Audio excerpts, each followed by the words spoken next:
comprendre que cette sagesse, non seulement que c'est caché, mais il n'y a pas de logique qui peut le définir.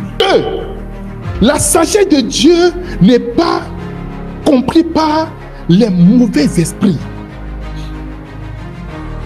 La sagesse de Dieu n'est pas comprise par les mauvais esprits. Prenez avec moi 1 Corinthiens chapitre 2 verset 8. Sagesse qu'aucun chef de ce siècle n'a connue. Car s'ils l'eussent connue, ils n'auraient pas crucifié le Seigneur de gloire. Pour vaincre les démons, pour vaincre les puissances occultes, pour vaincre la sorcellerie, tu as besoin de la sagesse de Dieu. Parce qu'ils ne comprennent, ils ne peuvent pas comprendre.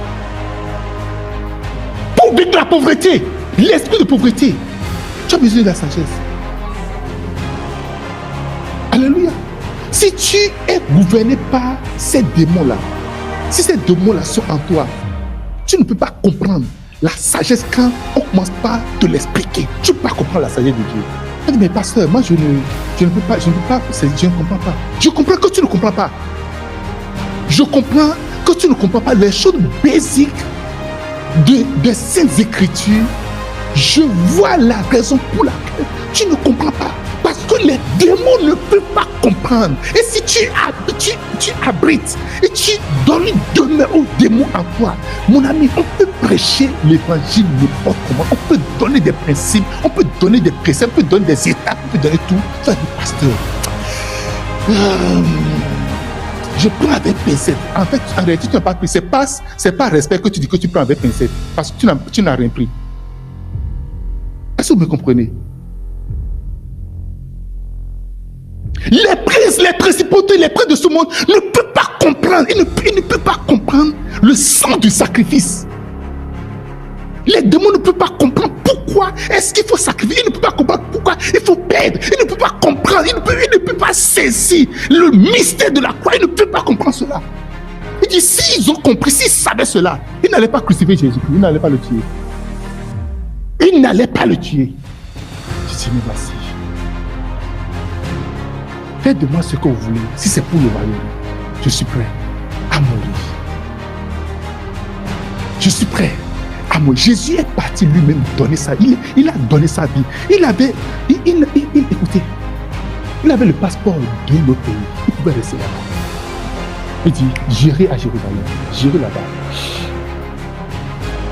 Il savait tout ce qui allait se passer. Il avait la sagesse de Dieu. Il a même dit, à la fin de la journée, qu'est-ce qui s'est passé? Aussi, Dieu l'a souverainement élevé.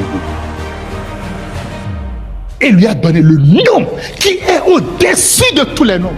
Afin qu'au nom de Jésus, tout genou fléchisse. Ah, Yakapa, Luzda Kataria Brapa, Leingo Sipanika. Maria Capo, vous quitte là-bas, tout genou fléchisse. Dans les cieux, sur la terre, sous la terre, dans les eaux, dans les arbres, dans les montagnes, dans les collines, partout. Et que toute langue confesse que Jésus est Seigneur à la gloire du Père. Parce qu'il a laissé sa vie, il a déposé sa vie. Il a dit, ma vie, le Seigneur a pris ta vie. Pourquoi tu gardes ta vie? Pourquoi tu te défends? Pourquoi tu te bats avec ta vie? Pourquoi tu te bats avec ta réputation? Toi, la sagesse de Dieu vient par le Saint-Esprit.